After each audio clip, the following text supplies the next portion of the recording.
Okay. Welcome, ladies and gentlemen, to this important webinar on Fit for the Future, efficiency and in Africa's public spending to optimize the continent's approach to human capital. This is a very important webinar that will give a lot of insights on how public expenditure can be used to optimize its benefits. Next slide. And the session will examine new evidence on the distribution of social spending in Africa, the context of missing key policies such as child and family benefits, and the implications of not allocating spending more equitably across life cycle, reflecting on broader social spending frameworks and how these choices shape productivity and economic growth. And of course, as you will come to realize in the session, a lot of studies have been done on issues that relate to social spending, and of course those that focus on protection. And this is a very key webinar that I'm sure most of you will find interesting as time goes. Next slide. So in this session, there are some essential housekeeping stuff that you would need to know. One is that this session will be recorded. All the presentations will be shared and will be made available to all who have registered. And then, of course, if you want to ask a question or you want to chat, please use the chat box to present yourself. Make comments there as much as you can. If you want to communicate directly with the presenters, that option is there. If you want to communicate to specifically anybody who is within the call, you can do so. Just go to the chat box down there. We also have simultaneous interpretation, French and English. So if you would like to switch from French to English, there is a button down there that looks like a globe. Just select the language of preference from that button. And then, of course, Zoom AI-generated automatic captions. To see it, you can click CC, closed caption and button. And then, of course, if you want to share questions with the speakers through the question and answer box, you are also free to do so. Please just state your name, organization, and any other details with regard to your affiliation, and then send your question to the speaker. Next slide. So the session will flow as follows. We will be very strict with the time. I will be communicating directly with the presenters when your time is up.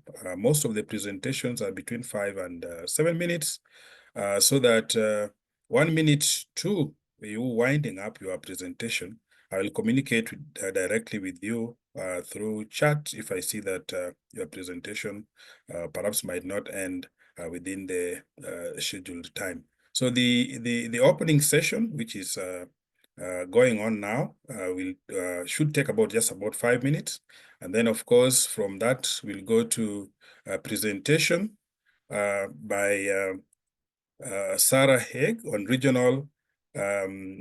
is a regional advisor on social policy at UNICEF. This presentation will be on the findings of the Fit for the Future publication. We'll give her about 7 minutes to do the presentation. And then Dominic Richardson, Managing Director, Learning for Wellbeing Institute, will follow with another 7-minute presentation on overview of key policies and programs that are needed. And then, of course, we've swapped Jen with Spencer. So Jen will come earlier so that she can be able to attend to other duties after her presentation. And Jen is the Director National Social Protection Secretariat in Kenya. And her intervention, she will present on intervention on scaling up national spending on younger children, particularly through National Cash Plus Social Assistance Program for children. I'll also give her about 7 minutes, 5 to 7 minutes to do the presentation. And then Spencer will follow, Spencer Janari, who is a policy analyst at the National Treasury, South Africa. And his presentation will be on intervention of South Africa's approach to scaling up spending on younger children in South Africa. And then Tafara Ngwaru, partner at Genesis Analytics, will take 5 minutes to present insights on challenges in measuring national spending on ECD. And then, of course, I'll call upon Paul van Ufford to moderate the discussions. And then I'll come back again to do the wrap up, which will take just about 5 minutes. So today with us, of course, I've mentioned their names and their affiliations. We have Sarah Hague, who is Regional Advisor on Social Policy, East Africa, Southern Africa, UNICEF. We also have Dominic Richardson, Managing Director, Learning for Wellbeing Institute. We have Jane Kitili, Director, National Social Protection Secretariat, Kenya. Then we have Spencer Janari, Policy Analyst, Treasury, South Africa. Then we have Tafara Ngwaru, who is a partner at Genesis Analytics. Next slide. I think with that, without further ado, I would now call upon Sarah to open up the discussions, to open up the discussions with a presentation on fit for the future. Thank you very much. Welcome, Sarah. Thank you, Charles. Thanks for opening and introducing everyone, and good afternoon, good morning, colleagues. It's great to be in this conversation. So yeah, I'm going to be very quick, starting my timer there, and I'm going to share with you some of the big results, and they're quite sort of startling results, very visual results that we've got in this publication that UNICEF and the Learning for Wellbeing Institutes put out very recently, looking at, as Charles said, whether social spending in Africa is as efficient and equitable as it needs to be right now to build human capital. So before we go to the first slide, let me just ask you a question. So we talk a lot right now about the demographic dividend in Africa. We talk about, in the next 10, 20 years, large numbers of youth entering the workforce in Africa, and that demographic dividend, which is somehow going to come to the countries and to the continent. And I think it makes me think of two things. One is that the demographic dividend is not necessarily going to be automatic. It's not just going to suddenly come to the continent. We might need to do certain things or change certain things so that Africa can really benefit from that dividend. But secondly, we often think of particular types of programs and investments when we think about the demographic dividend. We tend to think about youth. We think about young people entering the workforce. We think about the skills that they need to have. A lot of us talk about, the green transition. We talk about the digital transition. Maybe we need to have skills in AI, all of these sort of new cutting edge areas. We need to make sure that young people have those skills that they need to be able to benefit from this dividend, to become productive, set up businesses, and get productive jobs, which is great. But we also need to think about other aspects of human capital as well. So if we can go to the next slide. Of course, when we invest in human capital, it's a whole range of different things. It cuts across all the different sectors where we invest through governments in Africa. And of course, it doesn't just have that benefit in sort of 10, 20 years' time. Investing in human capital, it has that immediate benefit as well. So if you invest in your young child now, that has a benefit for your young child immediately.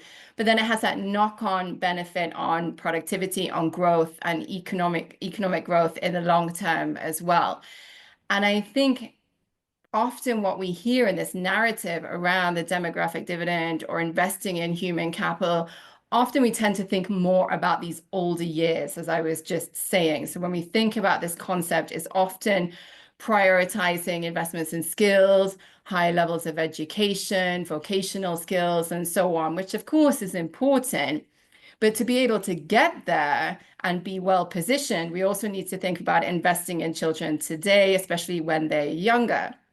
And a lot of the recent evidence points to the fact that investing in younger children actually has a very high level of return as well.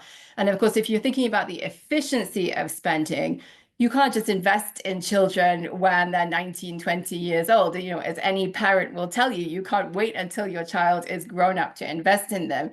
You need to have that foundation as well. So if you're investing early, that's going to have a foundation to make later investments more efficient as well. So if we go to the next slide.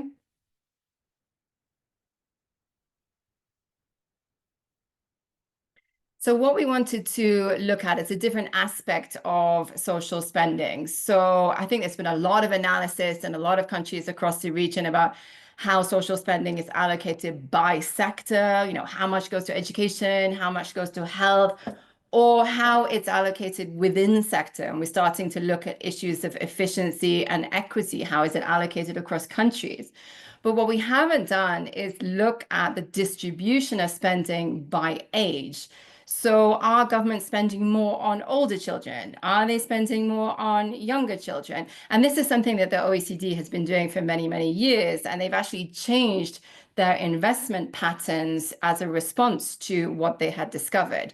A lot of countries in Africa, the most of them have not been doing this. We've not had this evidence across the region. So this is what the analysis that UNICEF and the Learning for Wellbeing Institute did recently. We had also technical support from universities of Columbia and University of York. And we tried to look at how social spending for children is allocated by age. So whether it's going primarily to younger children, children in primary school, older children, etc. And we use standard sort of global databases for social spending and for population to be able to make these calculations. And what we come up with, which is what I'm going to show you in 2 slides, are these very, very visual results where you can see clearly how social spending is distributed across the life cycle of children. Next slide. So what we did was look at a large number of countries across Africa, according to data that we were able to get our hands on, but we also wanted to compare it to something. So we compared it to all the countries that are within the G20. So we'll see how Africa and the G20 compare. We looked at a range of different areas of social spending on children, things like schooling, social protection, early childhood development, child protection as well. We didn't include health into this analysis because, of course, the majority of spending on health is on spending on the health system as a whole, which is benefiting everybody across all the different ages. We could have maybe estimated how people were benefiting across the life cycle. That maybe would have increased slightly the absolute amounts of spending on children, but it probably wouldn't have changed this distribution that you're going to see. So then we took those total amounts of spending on different ages and simply divided it by the number of children that are estimated to be in each country at each age. And this gave you the following results. We can go to the next slide. So we can see very visually, if you click, wait, don't click again. So that's the G20, a big peak in spending on the early years and fairly equal spending throughout the later years. And if you click twice more, we will see the spending for Africa. Very different. We don't have that peak in spending for the younger children. On average, Africa and countries across the region are spending the vast majority, over half of spending on children for the older ages between 12 and 17, whereas the younger years are receiving very, very little, which compares to the G20. The final slide, if you click, please. So what we're saying is not that we should take money away from older children and put it towards younger children, but as economies grow, as budgets grow, there is going to be more resources, new funding, and we can try to see how to plug that gap for younger children and balance out that distribution of spending. And in particular, we should look at what are the key policies and programs which are missing, which I think Dominic and other colleagues will talk about. And of course, we need to get this information out there, share it with governments, and track how it changes over time. I'll stop there. Thank you very much. Thank you very much, Sarah. You took 7 minutes and 15 seconds. I think that is great. Perhaps now we can call upon Dominic to share his inputs. I'll give you 7 minutes. You have the floor, Dominic.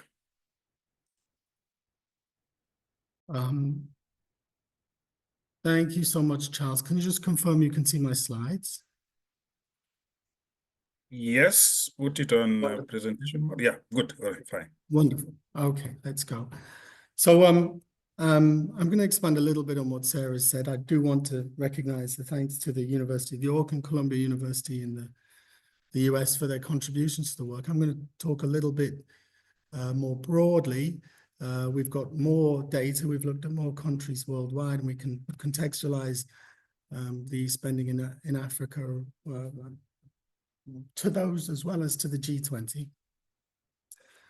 And I want to tell you about what types of policies really need to be in place when it comes to a portfolio for children, where the evidence really stands. But the key messages are here. So, the youngest children worldwide, despite making it at least a third of all children, often receive much less than a third of spending across the life course. I think this is a social contract failure, but it's in Africa, it's about 6%, when it shouldn't really be near 33%, but in no region of the world is it at 33%. It's in direct contradiction to the evidence base, and often the thing that's missing is social protection or human services. There is investment in health and education, a small amount in childcare, but really the support for parents raising infants and young children is generally delivered through social protection systems, and that's missing in most cases. And where it's available, it's often partial. We need coherent policies, coherent child portfolios. When they're in place, poverty is more likely to be reduced, learning is likely to be better, parental employment and gender equity benefits, and parents' conditions, family mental health. There's a lot of good that comes from it. We know that there's a transition in place, so moving from where we are now to systems which provide more in the early years has fiscal implications. Where that's limited, starting with the youngest children first is a good idea. This is a picture of the types of policies you would find in a country which has a full portfolio. It covers all of the areas, from social protection through to family health services. I'm just marking out the numbers of policies that are actually active when a portfolio is complete between the prenatal period and age 6. I think we have somewhere in the region of 20 policies up there. All but 2 are active in the preschool period. And that says something to us about how much investment is required if we want to get this right. This is a stylized age spending profile. You saw the 2 profiles that Sarah shared.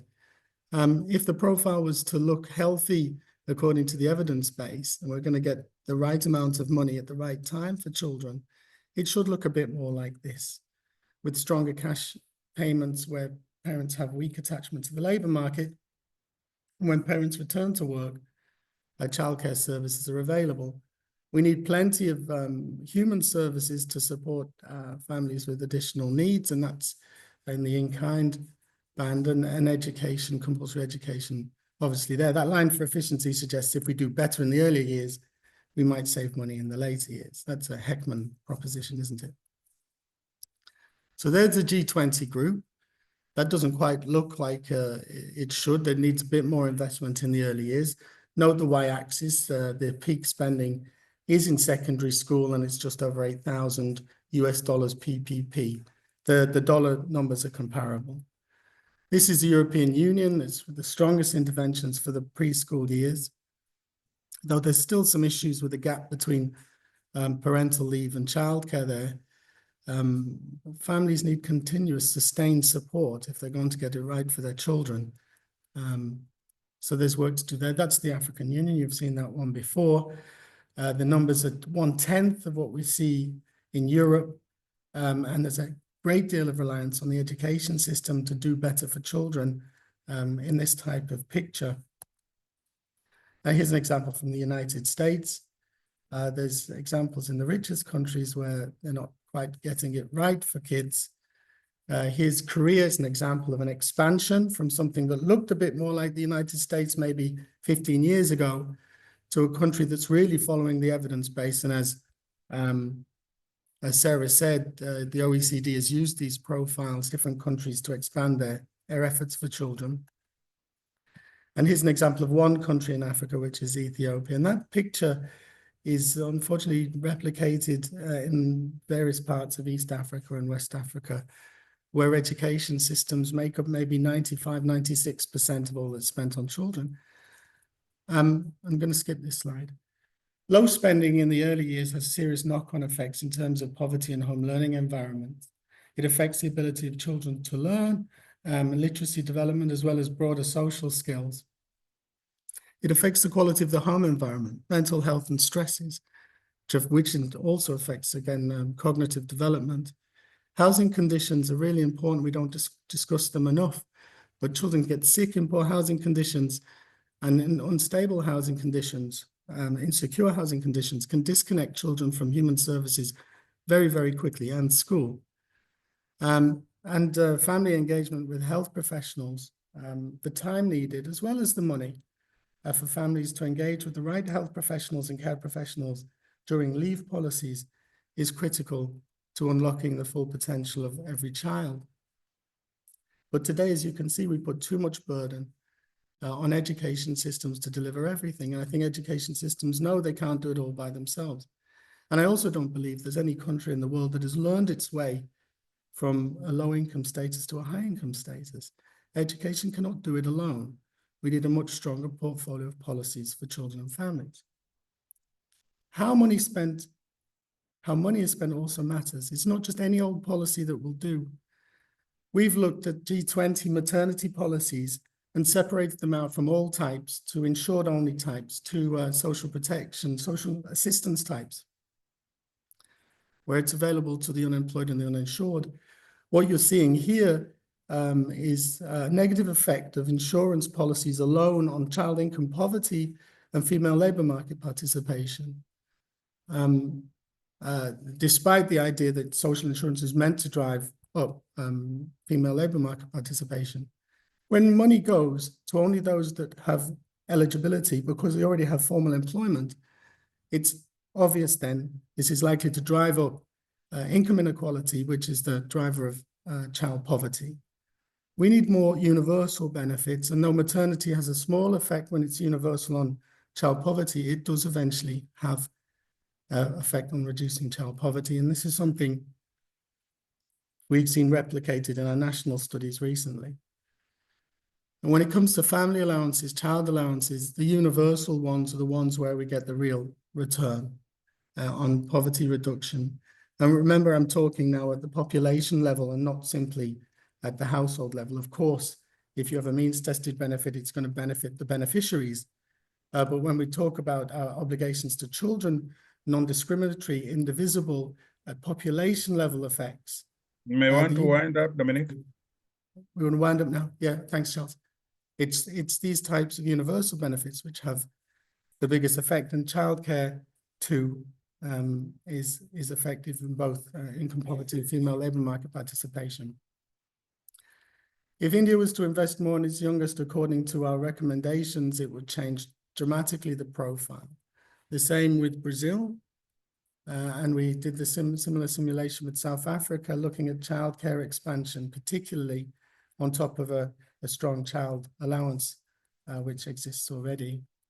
And here's just some numbers on the costs. It's not beyond our abilities to raise the 1-2% of GDP to do better for children and invest ahead of growth, as the European countries did post-war for their families and children. Okay, I'm finished now. Thank you so much.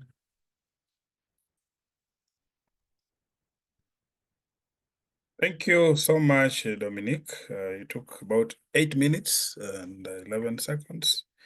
We'll go to the next speaker, who is Jane. Jane is going to talk about scaling up national spending on younger children, particularly through a national cash plus social assistance program for children. Jane, you got the floor. You have 7 minutes maximum. Thank you. Thank you very much, Charles, and thank you very much, the panelists and the participants in this. I'm going to give you just a sneak preview of what Kenya is doing in terms of realizing that investment in children at their younger ages will give the country dividends. The Kenya government developed the Kenya social protection policy, which looks at social protection from a life cycle approach. This life cycle approach looks at from the womb to the tomb, where under the cash transfers for the country, we have come up with additional complementary programs. We have the nutrition improvement through cash and health education. In this particular program, beneficiaries of cash transfer are given an additional stipend together with nutrition counseling. And that also comes along with a positive parenting component, because we've realized the lack of proper nutrition has very negative impact on children. And as teachers will tell you, give me a fully cognitively developed child and I will provide the education. And apparently when you look at our statistics across Africa, it's like we are spending more on education on children who are not fully cognitively developed, and finding that we are kind of getting disappointed with the results that are coming in. So the essence of niche, the nutrition improvement through cash and health education, is to try and address those initial barriers that affect children. The other thing that we also noticed that becomes very critical, even as we talk about spending on children, is on the issues of parenting. When you look at our violence against children study, our statistics are not very good. So the essence of positive parenting comes in with the issues of parental stimulation of children.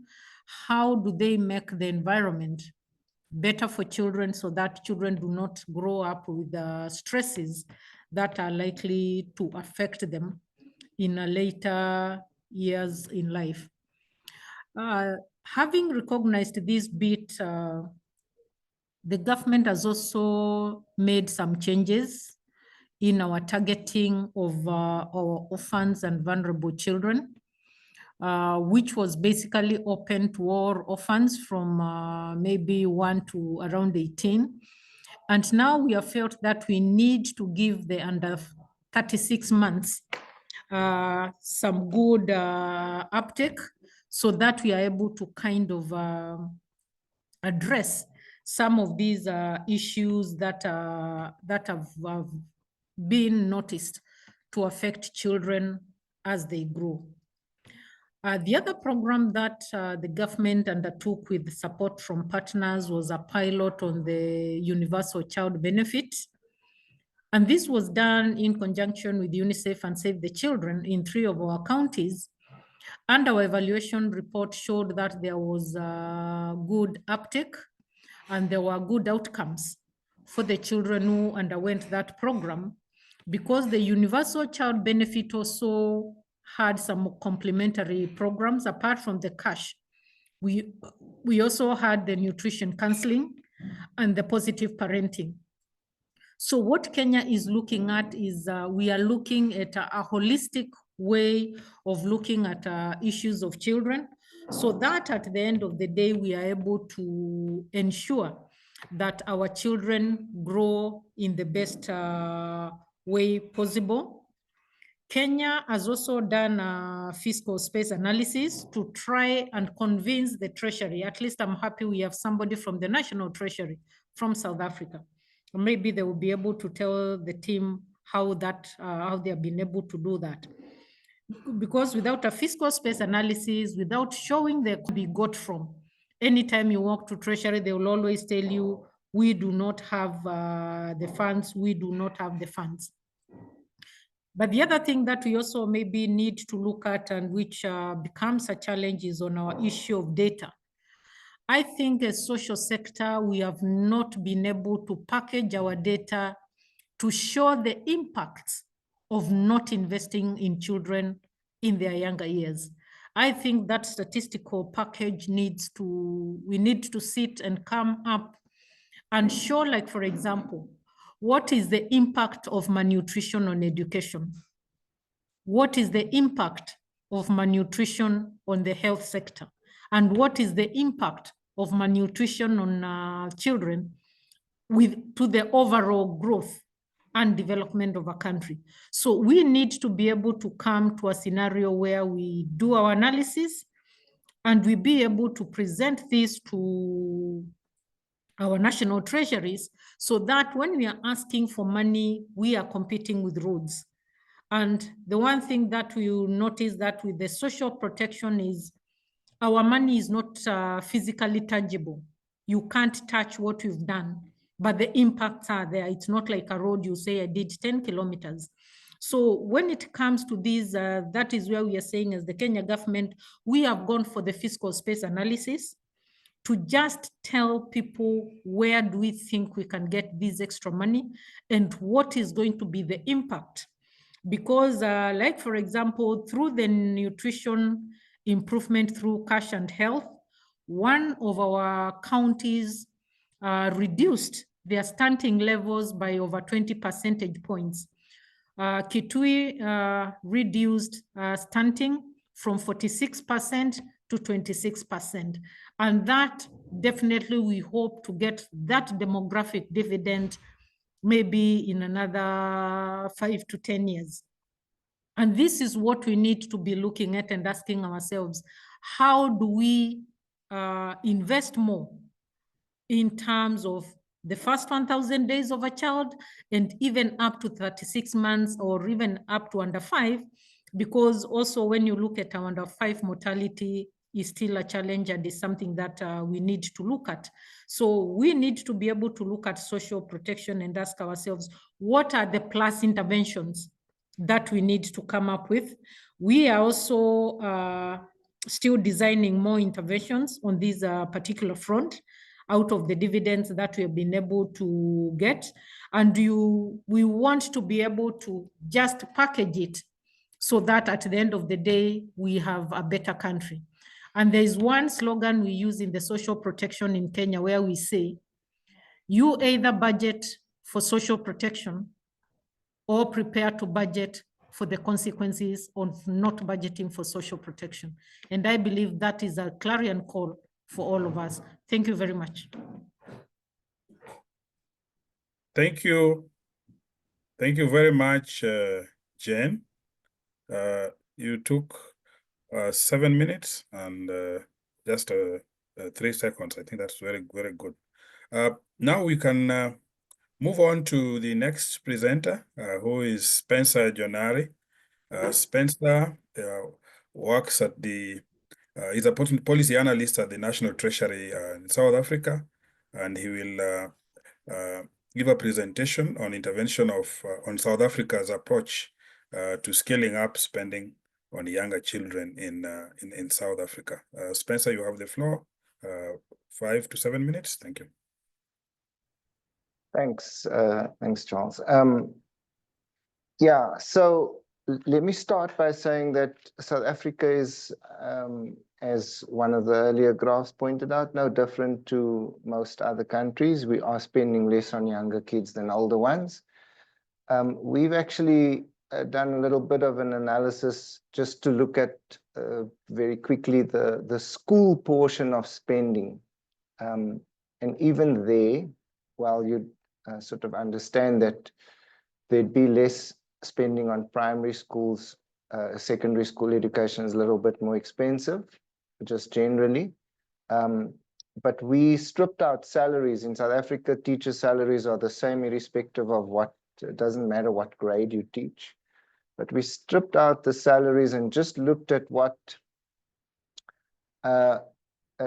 education departments in the provinces were spending on primary school children's books and other learning support materials compared to secondary school learning support materials per child. So a per child analysis.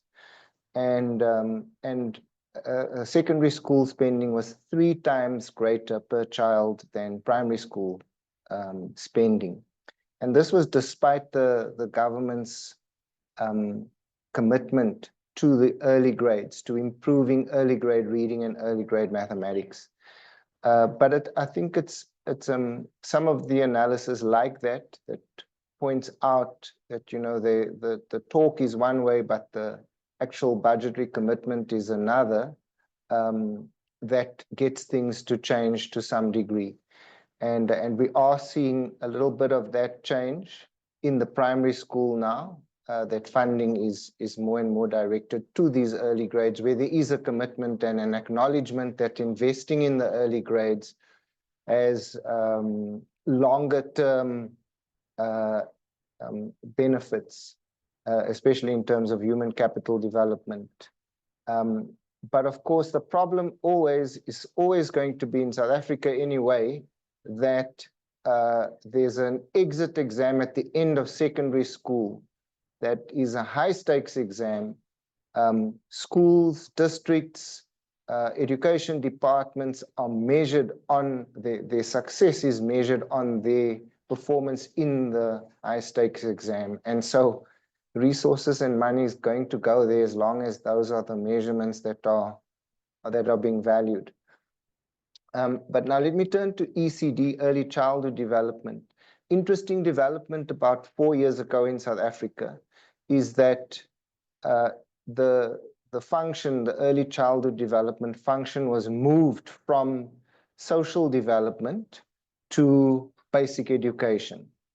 And it didn't change, the function itself didn't change. Early childhood development was still many things, including early childhood learning or EC education, as well as social protection, the health, the safety elements. All of those elements were still part of what ECD is. It's just the government department that was responsible for leading that program was now basic education and no longer social development. They, excuse me, they started a process to try and understand the sector better, to get a better sense of the size, the shape, the need, where the need was most acute, to understand what the need was, and where it was most acute. And they were assisted in this by many non-state actors. There were various major research programs that were conducted in this time. One was called Thrive by 5, looked at the level of development of children at 5. Another one was what we called an ECD census, to understand just exactly where these kids were and where the need for ECD services and what that need was, where it was. And then a lot of local research also focused on some of the elements of ECD, some of the benefits that you highlighted earlier here today. came very strongly out of those research papers. In particular, that which spoke to the strengthening of the economic dividend of investing in ECD, especially for women, and especially well, unemployment is a major issue in South Africa, and women are at the forefront, young women are at the forefront of that unemployment problem. And that started to turn the tide, the thinking around investing in ECD in South Africa. As a result, we saw in 2020, the 2023 budget, a 25% growth in the ECD budget. And in this current budget that was tabled about 2 weeks ago, 2025 budget, 10 billion rand was added to the ECD function. Again, another 10 billion rand. The ECD delivery is mainly by NGOs and private individuals. Government supports those who are registered via a subsidy. And effectively, in this current 2025 budget, that subsidy allocation which goes through a conditional grant is effectively doubled. So the subsidy that goes to service providers per child has been able to go up, and they've been able to, or they will be able to over the next 3 years, include about another 700,000 children will be brought into the net to receive that subsidy. So there are certainly things happening here. It's still a long way to go. That subsidy value has not changed since 2019 from what it was in 2019. So there's a long way to go to still, make sure that the subsidy is covering what it needs to in the ECD centers. But there certainly is movement in that direction, and it is based on strong evidence that we have been collecting and that we continue to collect. And I think that is a good lesson to ensure that you have that, you build that evidence so that you can, that is the foundation on which you build for the future and for future allocations. Thanks.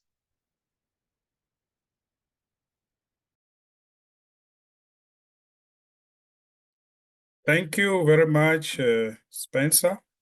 You took 7 minutes and 5 seconds, which is good. We go again to another presentation, I think on Matters South Africa, Insights on Challenges in Measuring National Spending on ECD by Tafara Ngwaru. Tafara, you have the floor. You have 5 minutes to make your presentation. Thanks.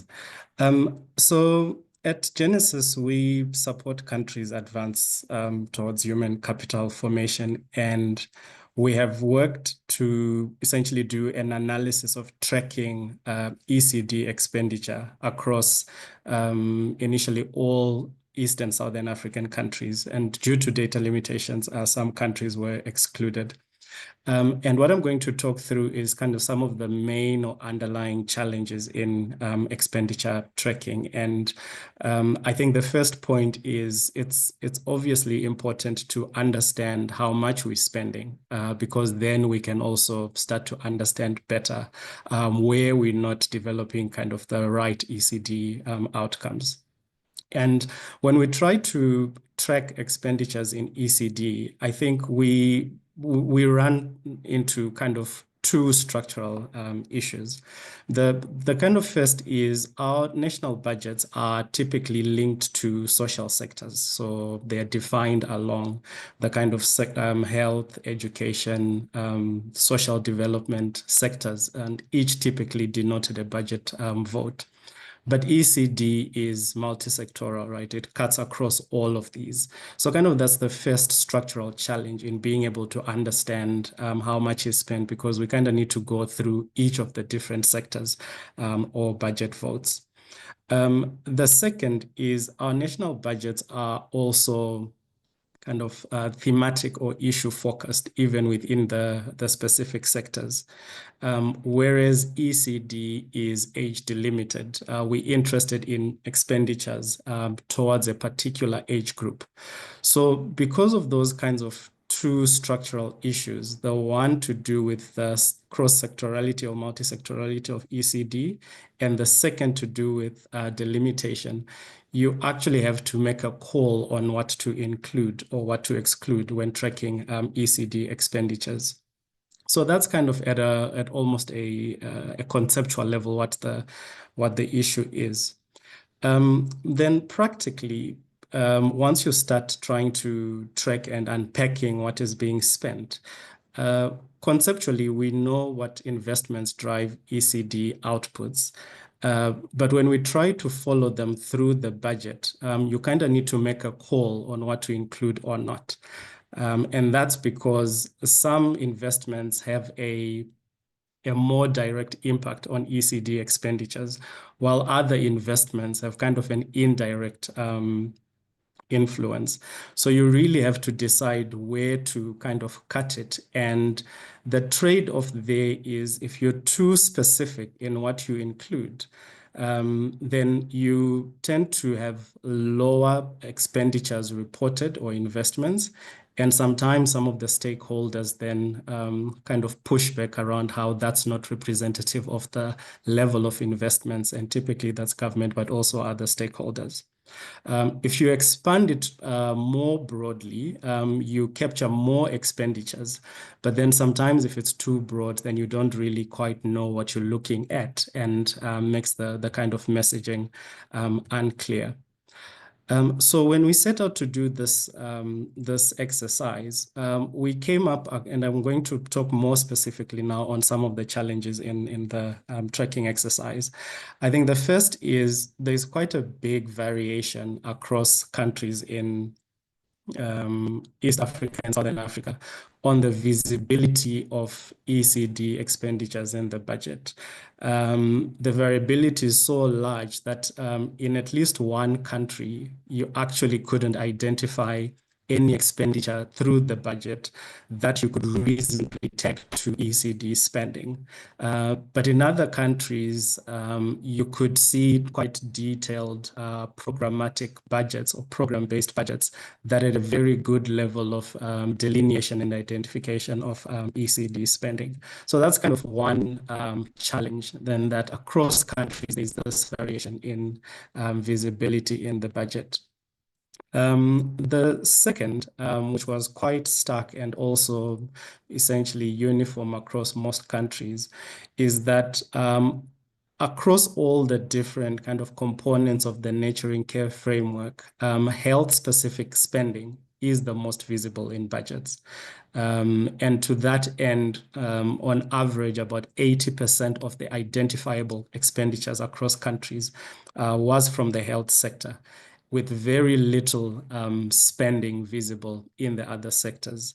And here, for example, social protection fared particularly weakly, where social protection investments, which are key to ECD, really show up in the budget, and at least not in a manner that you can directly attribute them to ECD. WASH as well, water and sanitation, is also quite problematic. We know water and sanitation is critical to ECD, yet most of what we see in national budgets pertains to institutional investments, so investments in WASH through, for example, schools or hospitals, and there are also investments at the population level, some at a community level, but really it's difficult to attribute or to identify the proportion or shares of that spending that can be assigned to ECD. Then for kind of those categories where you're able to clearly see that that spending goes towards some ECD interventions, sometimes it tends to be in wider categories. So here we're talking about things like child support grant investments or child protection investments.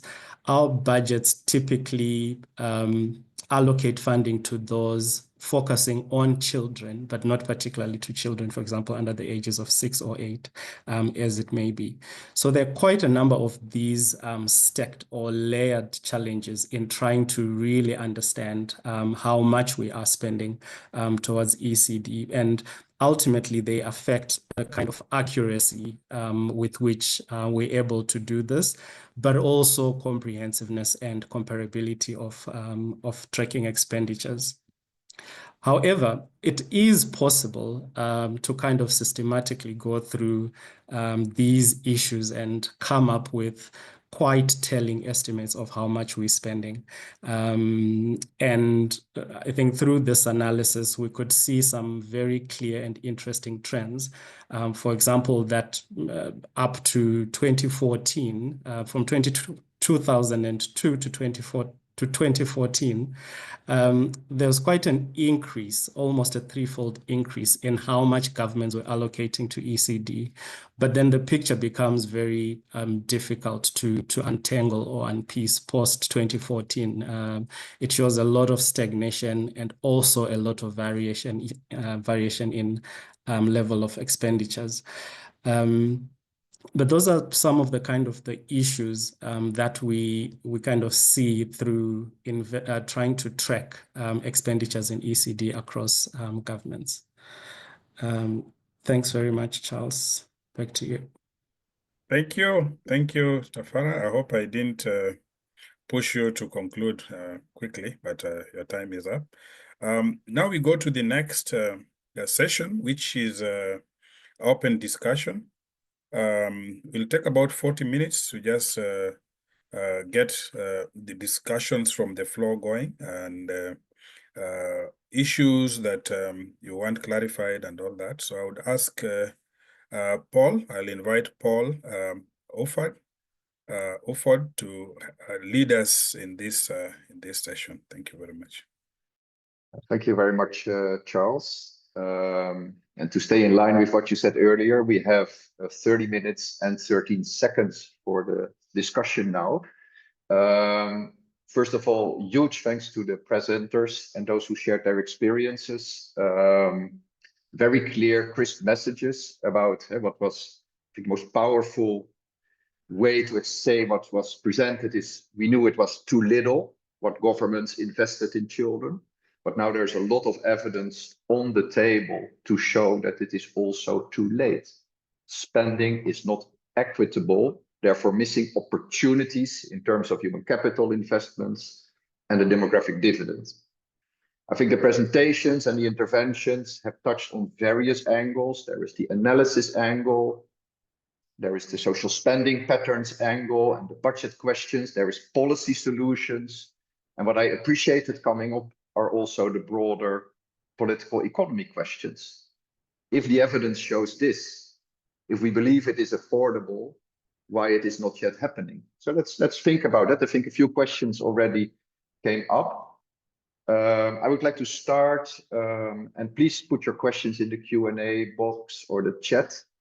I'd like to start with Dominic. Dominic, there was a question in relation to how the current levels of debt distress that we see in Africa, how do they affect human capital investments and social spending for children in African countries?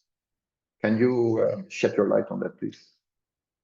Yeah, unfortunately, there's not a huge amount of evidence that we've come across, though it does date back, what's available dates back quite a long time, some from the early 90s, looking at how debt swaps resulted in increased expenditures on health policies and affecting children and others. There's work we're doing right now, which we hope to launch at the point of the G20. We've been looking at the sort of debt principles and debt servicing in Africa, particularly as a way to sort of open the fiscal space for investment in ECD. There's a quick set of numbers. African countries altogether paying in interest rates alone is about $2.7 trillion PPP a year. $2.7 trillion would fill the gap in ECD. In a way that foreign assistance and other right now levels of domestic finance have not been able to mobilize. The first analysis we're doing is actually trying to answer that question that Nanga shared, which is how has debt relief in the past 25 years affected investments on families and children? And so far, the very provisional results are that money does seem to end up that way, but that's sort of money is being channeled into investments into family and child policies, amongst other things, of course. But we're notwithstanding some of the concerns that Tafara has mentioned in terms of the appropriate sort of measurements and sort of the visibility of the expenditure by particular types. So if you could hold on, Nanga, for maybe 3 months, we'll be able to show you a lot more on that question. And indeed, we want to, similarly to the projections of the economic advantage of investing in children and families, or expending money on children and families, we'll be doing the same, saying, well, if we do manage to treat underinvestment in ECD of a crisis similar to COVID, then the G20 should call for a debt standstill, and that debt should be reinvested. That fiscal space should be reinvested in ECD. Well, I just want to say one thing. At the peak of COVID, in December 2020, 14,000 people died. That's one day, 14,000 globally. Today, it's a similar number, 13,700 under fives die a day because of poverty-related issues. That's a crisis in my mind, and it should be seen as a crisis by the G20, and that's where we should get the argument for debt standstill and debt relief. Thanks for raising that, Dominic. Gives a sense of urgency. I remember also some analysis on debt distress showing that a couple of years ago, there were several countries in Africa that spent more on servicing their debt than they spent on education, health, and social protection combined.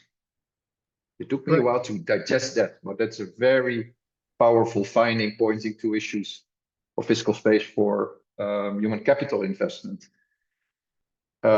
Just also highlighting, yeah. One in four low middle income countries spend more on debt servicing, that's the interest, than they do on those 3 areas of welfare. Yeah. Okay, so very important for global discussions. Just highlighting also that Jane, our colleague from Kenya, unfortunately had to leave already, but I found it very interesting what she mentioned about what is needed to get those policy changes in place. As she mentioned, impact data, she mentioned fiscal space analysis, and that driving some of the decisions taking in Kenya. I'd like to ask Spencer, are you still there? You talked about the very impressive budget increases for early childhood development in South Africa, and thanks for explaining that in detail. Spencer, there is a question for you on, it also relates to what Tafara talked about in terms of measuring expenditure. How are these ECD allocations reflected in your budget? And do you have a specific program or sub-program on the whole sector of ECD? Maybe you can explain a little bit about that. And secondly, I also wanted to ask you, and because the issue of political economy is coming up in the discussion, was there any resistance to this change taking place, and how did you overcome that? What did you learn from that change that can maybe serve as well similar policy dialogues in other countries? What type of data was critical to get to this deeper and expanded investment in ECD? So please, if you can come in on this, Spencer, appreciate it. Okay, yeah, thanks. Great, and noted the questions, so I'll try and direct my response directly to them and also speak to some of the points you raised, Paul. So let me start by answering the program question. Where is ECD located? So we have a national government and we have provincial governments where ECD services are delivered or by whom ECD services are delivered. At national level, they're usually the planning and policy making and monitoring. That's their responsibilities. You'll find a sub-program on ECD in the National Department of Basic Education on their vote. You'll find ECD there. It's not a lot of money, as I say, it's for monitoring and planning and policy making. That's really their function. At provincial level, you'll find ECD in the education department. As I said earlier, that function was moved to education. And you'll find it in the education department. One of their programs is called early childhood development, I think. But early childhood development there includes grade R. Grade R is the reception year, the year before school starts, which now is part of school. But within that program, there is a sub-program called pre-grade R, and that is where ECD primarily is delivered. We have pre-grade R as a sub-program in all 9 provinces. And you'll find the main allocation there. Of course, as you also pointed out, Tafara, ECD is cross-sectoral, so there's some in health, there's some in social development, but the primary delivery of ECD services is now with basic education, and it is in that sub-program, and in the National Department sub-program. What was the I think there were a range of elements that led to the change in thinking, I think, around ECD in South Africa. First, one of them has been the ongoing advocacy. There's very strong advocacy around ECD in South Africa from a variety of angles, from just the human growth angle, but also long-term human development, improving education outcomes, economics is a little bit later on in the, they've more recently come into the argument. But a very strong advocacy, but that's always been there. And that has continued now. I think a good, we maybe didn't see it in that way at the time, but one of the very positive things was the shifting of the function to basic education. We thought it would fall off there, it would fall off the radar there because basic education has so many other things to focus on. But in fact, maybe the opposite happened, because at the same time, almost, there was a realization in basic education circles that they needed to invest more in the early grades. The kids were not doing well in the higher grades, and instead of pumping more money into later mathematics and science, the evidence was showing that it's too late then. And in fact, you need to build up the foundations of mathematics and reading, and our kids were performing very poorly in those international assessments in those areas. And so already there was beginning to be a change in thinking that the investment should go into the early grades rather. And then with ECD coming there, the early grades became a little earlier, if you know what I mean. So to get the education benefit, they were saying, no, don't start in grade 1 and grade 2. You should actually start with the 3-year-olds and the 4-year-olds. And then you'll actually see the benefits in grade 1 and grade 4 and so on. But it's been difficult because the point is made, I think, by Margaret, that it's a hard sell because the benefits are long-term. And particularly politicians are around for maximum of 5 years. You know, they don't see the benefits then. It's don't accrue while they're there. So it is a hard sell. But I think those elements one of the research pieces that made a big contribution was this Thrive by 5 exercise. And I say that because one of the outcomes of it looked at various elements, or assessed whether children were thriving on various range of things. Track for early learning, for physical growth, small motor skills, and so on. And the children who were falling behind or falling far behind in early learning by their definition exceeded the number of children who are on track for learning.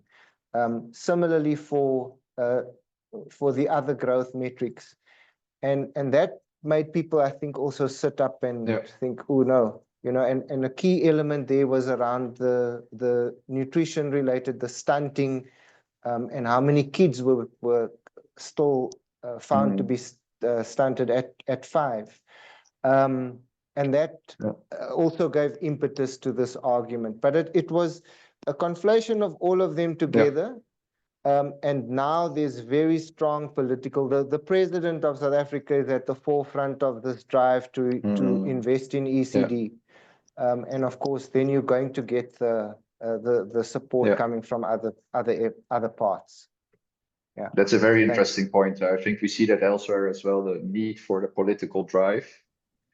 You're right about politicians having that relatively short time span in which they need to see results. But I think you had some results in the short run, which created a platform then maybe to further investments and to drive those long-term results, because indeed it's far away. Demographic dividend, human capital. It's So thank you for sharing those experiences. Also about having a concrete budget line to which we can allocate additional funding.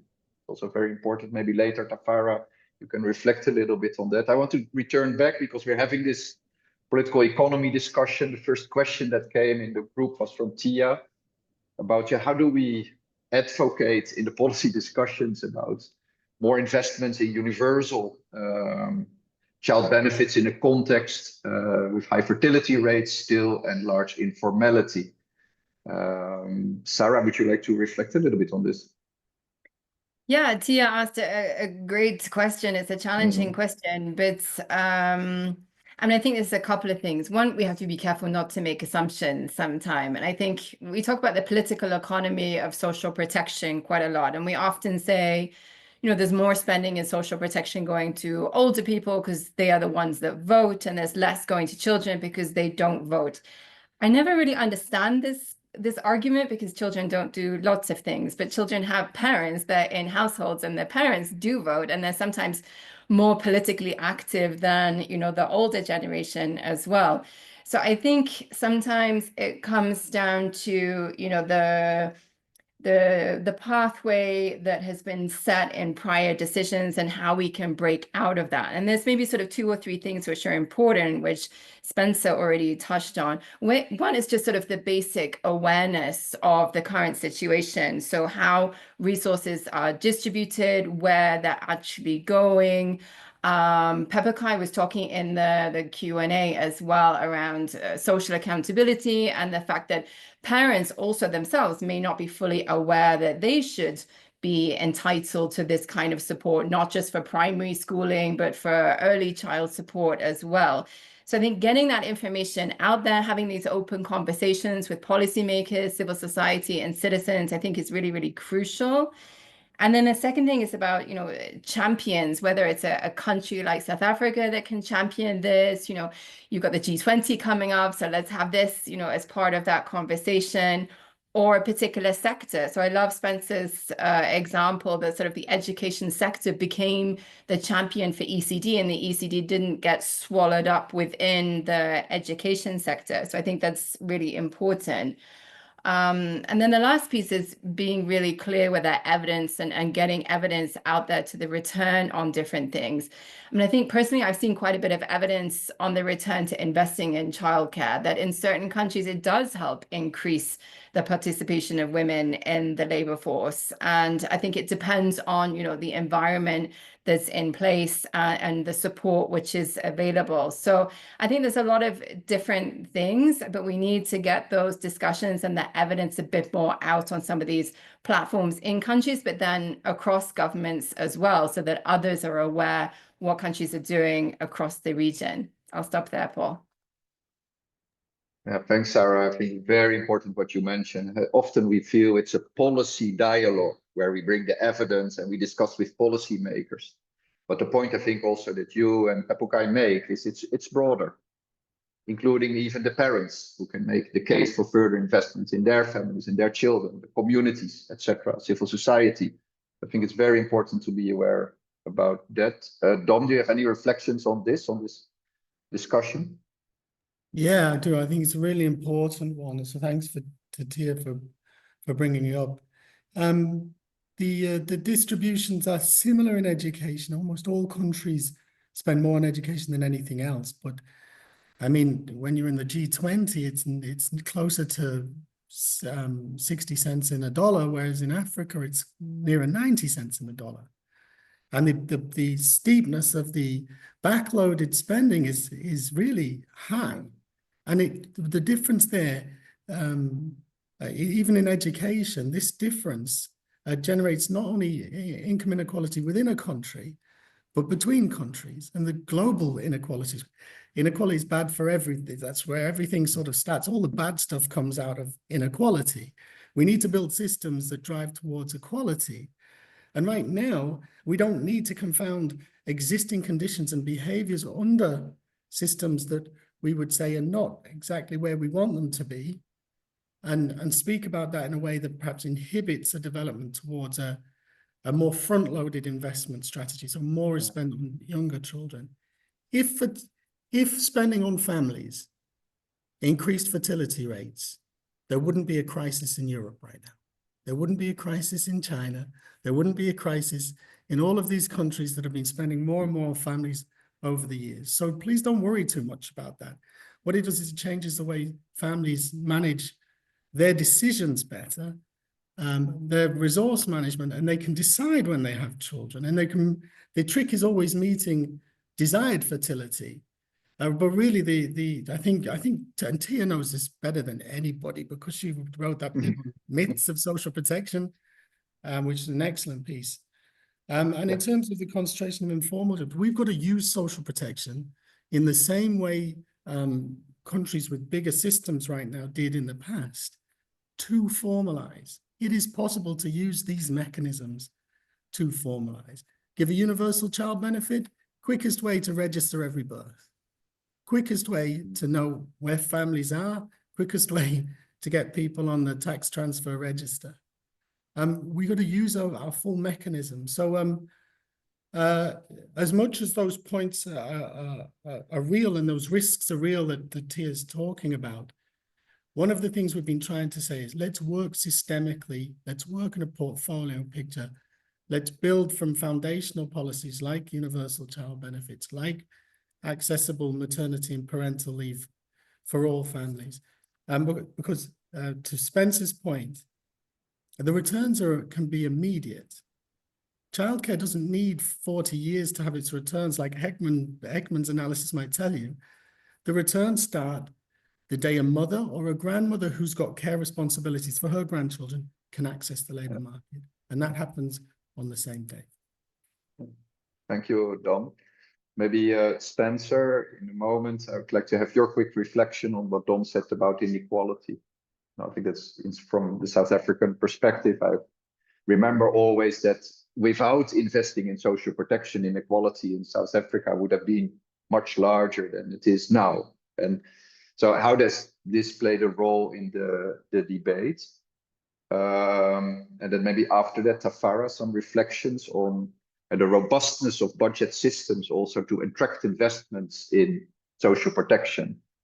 This morning, I got the news that Benin in this region is issuing a Euro bond for a large amount of funding for social protection, because it's now attracting the confidence of investors in that country because of the quality, the credibility, and the robustness of its budgeting and public financial management system, being able to track expenditure, etc. Maybe a few reflections on that, but let me first go to Spencer on the inequality arguments in this discussion. Thanks, Paul. Yeah, so the inequality arguments are absolutely relevant to South Africa, probably the most unequal country in the world. And so it's something, along with unemployment, that sits front and center in most of our discussions. ECD and advocating for investment in ECD is well placed in both those senses, in that our funding of ECD is mainly through a subsidy to ECD providers who qualify for the subsidy. And we target, and it's a targeted subsidy, and so we target those in the poorest areas in South Africa. So those who are serving the poorest, and in effect, then it is a measure of addressing that inequality. And certainly also the argument, and I think I did mention it earlier too, that there's this economic benefit where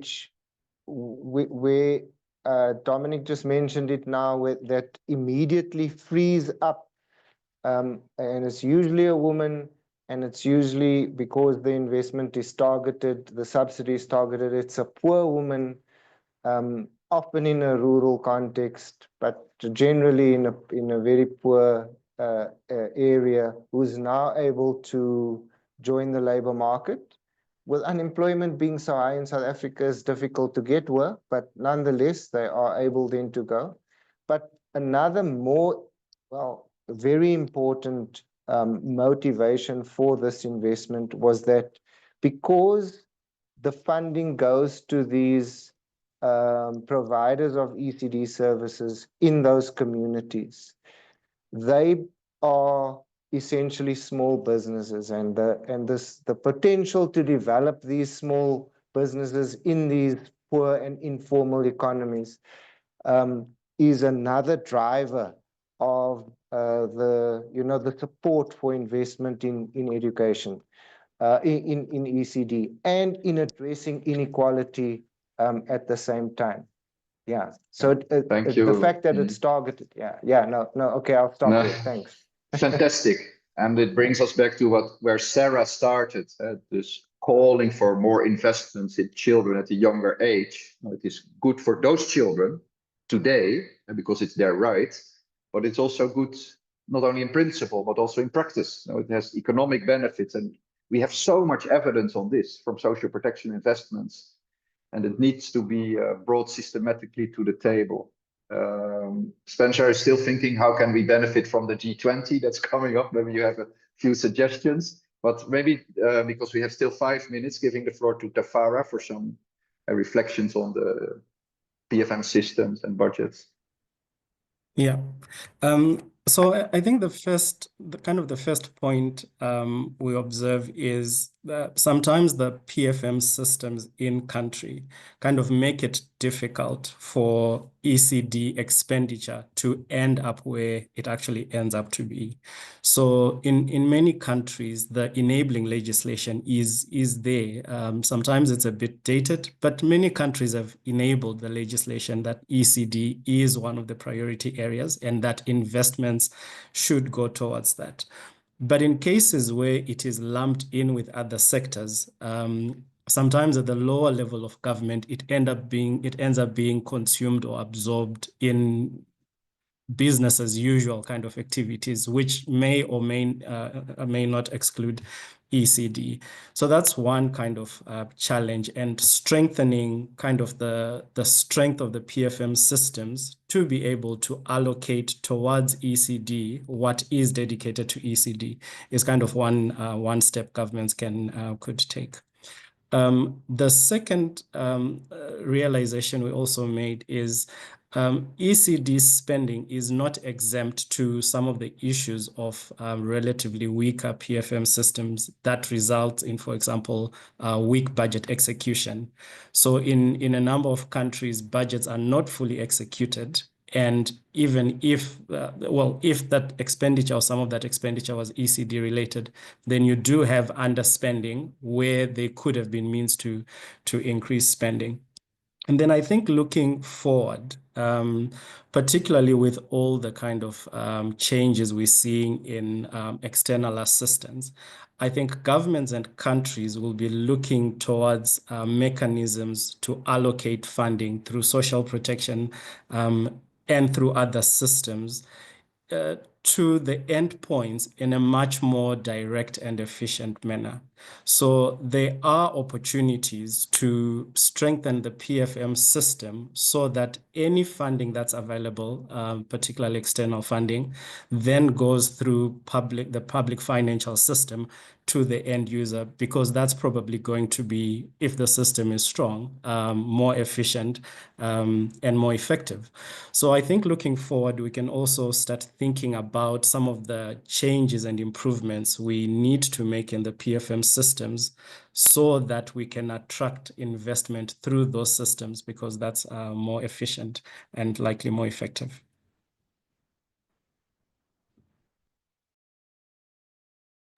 Yeah, thank you, Tafara. And of course, the only way to do this sustainably, those investments, is through our national public financial management systems now. I think you're muted, Paul. Can you hear me now? Okay, sorry. I said, yes, the only way to do this sustainably is through the national PFM systems. Look, I think we have reached the time we had allocated to this discussion, and huge thanks to all the inputs and for the questions. And I'm handing it back to Charles now for the closing remarks.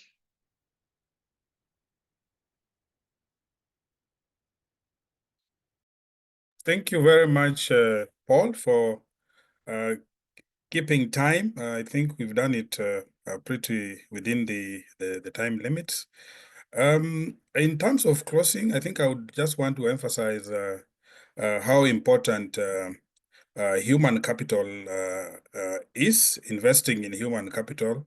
And I'll give you just a snapshot of what ARC is doing. I work for African Economic Research Consortium. We do research across Africa and advise on policies. The outputs, the research output, the economic research outputs that we come up with, we share with the government so that it can help in shaping policies. And the fact that we are spending very little on children, I think it's a very stark point that we need to really look at as a continent. Or the flip side is that the youth bulge might also be a double-edged sword. It can be beneficial, of course, for inclusive growth and sustainability, or it could also be a time bomb on the quest for high productive livelihood if not appropriately harnessed by African governments. So our call is that we want to urge the African governments to really proactively harness demographic dividends, benefits. When young people have adequate employable skills and access to decent employment, then actually the country, specific countries will grow. So in terms of just a snapshot of what ARC is doing, we have a project that was funded by Bill and Melinda Gates on human capital development. We just want to generate some evidence on the challenges of building human capital for accelerated inclusive development in Africa, and of course also address some of the key constraints on human capital. This is accumulation such as weak public financial management, as well as delivery systems. And the research actually is on 7 countries in sub-Saharan Africa. Nigeria is one of them, Kenya, Ethiopia, Uganda, Burkina Faso, Senegal, Madagascar. And this is basically to build greater policy support for human capital at country level. And then, of course, also influence human capital policies and strengthen African policy research institutions. Most of the research institutions that we have in Africa are really not very strong. And I think if we can have some evidence on how best they can be strengthened, that would really help Africa in terms of growth. And human capital is actually very critical for inclusive growth and shared prosperity. And of course, there is need to facilitate regional and country-owned policy reforms and action plans to cross-country as well as within countries. And we are looking at expanding, seeing how government can expand investment in social services. Also, see how government can introduce reforms, particularly in areas that can improve service delivery, and of course also the issues of equity and inclusiveness that I think have been talked about much about in this webinar, and then of course just addressing fertility, which also came up in this webinar, and gender issues, just to harness demographic dividend. So this has been a very enlightening discussions, and I'm sure that most of the panelists and also participants who are participating from various regions have really benefited from the key issues that have come across, and hoping that everybody who participated will be able to access the PowerPoint presentations and any other presentations that will be shared as promised. So thank you very much, and I wish everybody well. Morning, afternoon, and evening. Thank you very much. Thanks, Bye. everyone. Thank you.